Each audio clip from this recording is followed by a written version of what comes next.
Hi, I'm Johnny from UltimatePaperMache.com, and in my last video I told you I was doing some experiments to see if I could come up with what I was calling at the time waterproof gesso to put over my goblins that I'm going to put outside in this Halloween. I think now I'll call it maybe waterproof coating or something because it doesn't really feel like gesso at all. And it did actually work. The material I came up with, you can spread it on something, let it dry, actually sit it in water. That's what I did for a week, and it doesn't absorb any water. So it is a waterproof material. I just don't know if I'll ever have any actual need to use it again. While I was doing my experiments, I think I actually came up with a better solution for covering the texture of the plaster cloth anyway. So I'll tell you about that later. But while I was doing the experiments, I did a lot of research online, and I found some videos that are going to be really helpful for the next part of my goblin project. This is Grandma Goblin, and I'm just using it basically as an excuse to do a whole bunch of experiments. I just really like doing that. And so I built her over a temporary armature that I made with some wet paper. And I did that in the last video. You can go watch that if you want to see how this face was made. And then I started experimenting. So I covered her with plaster cloth 3 different times. And the first 2 times I took the plaster cloth off. I was actually able to do that a lot easier than I thought it would without totally destroying the clay underneath. I had kind of assumed that when I pulled the plaster cloth off of there, she'd lose her nose or something, but it stayed pretty good, and I just had to do a little bit of repair on her. But each time before putting the plaster cloth on during my experiment, I brushed it with mineral oil. That's this stuff, baby oil. I don't know why mineral oil is a good thing on babies, but evidently it is, so that's what I use. And I just wanted to make sure that the plaster cloth would come off really easy. And the last time I put the plaster cloth on, I forgot to put the mineral oil on, and the clay stuck. So now I know that was a good experiment. I found out that you really do have to, if you're going to put plaster cloth over an oil-based clay like this one, you want to use the mineral oil first. I'm just kind of gradually pulling it all out. It'll be fine. It'll work. I'll get it out, but it's taken a long time. It didn't take any time at all the first 2 times, so definitely use the mineral oil. Now, the reason that I made her, the experiment that I was wanting to do was to see if I could make a coating that would make her skin smoother, because plaster cloth is, has kind of a funny texture. And I wanted to smooth it off, and I wanted to make sure that it would hold up well outside. And so I mixed up a concoction using some white Portland cement that I bought 3 years ago. I had never opened the package. I don't even know why I bought it. I can't remember. But I thought, well, it's here, and so I'm going to use it. And I mixed it up with some Titebond III wood glue. It was really hard to mix it up, and it's possible that that's because it was old. Moisture from the air can get through a plastic bag. It was inside of 2 plastic bags, but still, it's possible that after 3 years, it had been, I guess, contaminated with moisture. That seems like a weird word to use, maybe. I don't know. Anyway, it's possible that that's why it didn't mix up very easily. But I did get it mixed up, and I put it onto a ball that I had made using the plaster cloth that had been dipped in glue, just like this lady was. I let that dry, and then I brushed on a pretty thick layer of the glue and cement mixture. And I put it on a lot thicker than I could put it on Agnes here, because if I had put it on really thick over her, then she would have lost all of her features. But on the ball, I put it on pretty thick. And after it was spread over there, then I used I dipped the brush into some water and then just very lightly brushed it over the glue cement mixture, and it got really smooth, really nice. I let that dry totally overnight, and then I set that ball upside down in water. It stayed in water for a week, and it didn't absorb any of it. It was just hard as a rock when I took it back out again. So it definitely is a waterproof, what are we going to call it, mixture. coating. That's what we'll use. It's a waterproof coating. Now this lady, before I show you how I brushed it over her, I should mention that the reason that I used the plaster cloth dipped in glue was not to make the plaster cloth itself waterproof necessarily, although it helps, I'm sure. But the reason I wanted to do that was because the first time I tried putting plaster cloth over her, she lost all of her features. I used 2 layers of plaster cloth dipped in water, like one normally does, and everything got covered up. I mean, you couldn't find her eyes or her mouth or anything. It just didn't work. I did use plaster cloth dipped in water for Daddy Goblin, and just for some reason the shapes on Daddy Goblin worked with 2 layers of plaster cloth, but with the Grandma Goblin, or Agnes I'm calling her, it didn't work. Now the second time after I had repaired the clay where it needed to be, and I pushed in all of the indentations a little bit more so that it wouldn't get covered up quite as badly, and I just used 1 layer of the plaster cloth, and it was dipped in the glue and water mixture. I overlapped the edges just a little bit, and then I tried the glue and cement mixture the first time, and I didn't mix it up well enough. I tried using a little plastic knife, and I mixed and mixed and mixed, and I just tried really, really hard to mix it up properly, and it just didn't work. I spread it over my old lady here, and there was just little lumps all over it. I don't know if you can see that in the video here or not. It just didn't work. The only way to use her for another experiment was to let that dry and then take the plaster cloth off and do it over.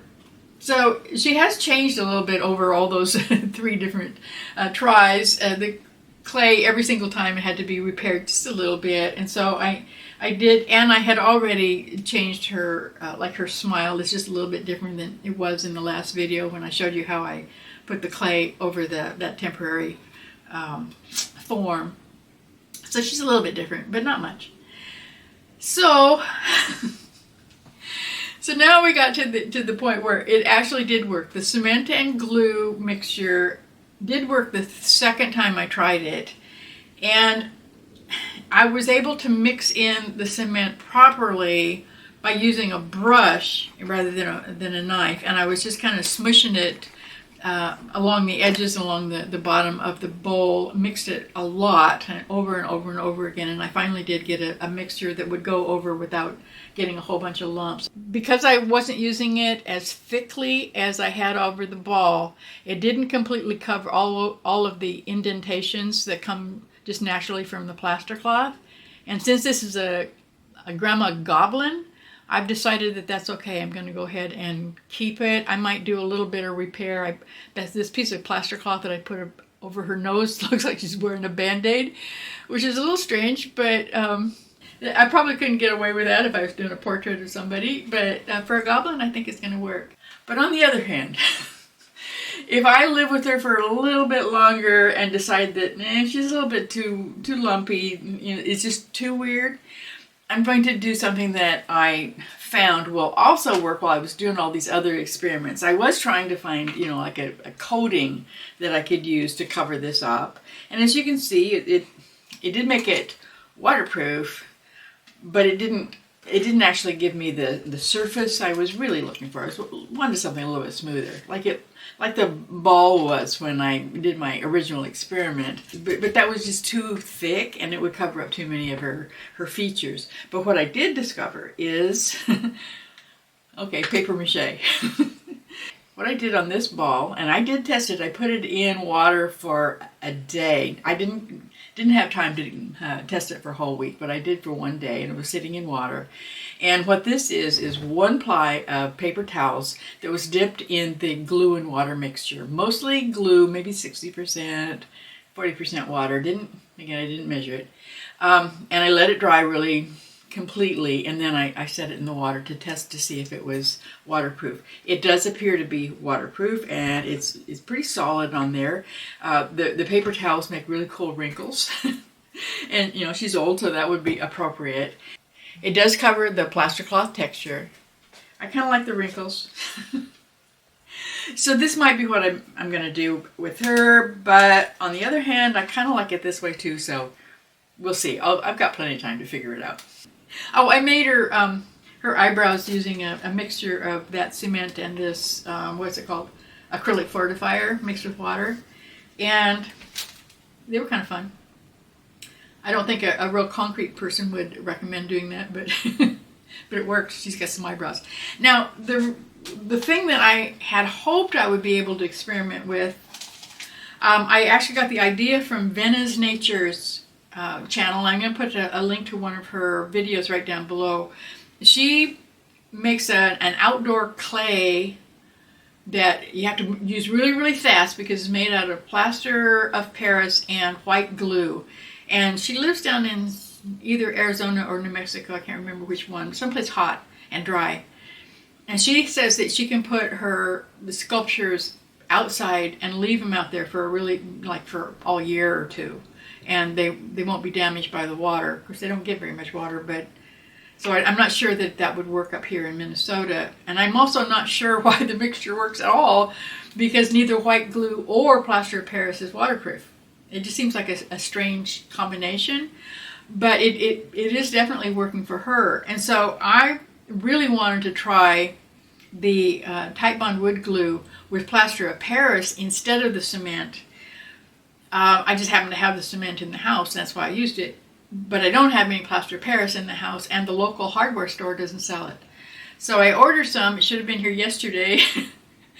And I got a notification that the package opened up. It got about 60 miles from here, and it just kind of broke inside of the truck, I guess. I assume they're going to ship me a new package, but I don't know when it's going to get here. When it does, I'll play with it. The other thing that Venna said in that video that I hope you go watch is that she has found a way to make concrete sculptures with something she's calling cement mache. I love that idea. She's using some, I think they're called handy wipes, in a material called Rapid Set Cementol. The closest place to me where I could buy some so that I could experiment with it is down in Sioux Falls. It's about 60 miles away. That's where my plaster is right now. And the only place that sells it is Home Depot. And I think it costs about, I don't know, $20, $25 or something. And the shipping would cost $79. So I'm obviously not going to do that. I ordered some from someone else on eBay. They took the order, but it turns out that they didn't actually have any on hand, so they refunded the money. So that's not here either. So a lot of my experiments that I was really excited about, I don't actually get to do yet. But as soon as that cementol shows up, I am going to make a rabbit using Venna's cement mache on his little body. I think that's just going to be really fun. I'm really looking forward to it. In the meantime, as soon as I get all the clay out of the back of Agnes here, I'm going to go ahead and put the back of her head on. I'll give her some goblin ears. And I'm also, I think on both of these, I need to put some wire so that I can actually attach both Grandma Goblin and Daddy Goblin to their bodies. I have not done that. I have to go back and read Dan Reeder's book on how he makes the bodies of his dragons. I can't remember how they were done, but I'm pretty sure that there's a wire that goes around all of the shapes. I've got the wire here, but I haven't read the book recently, so I gotta go back and do that. So more experiments coming.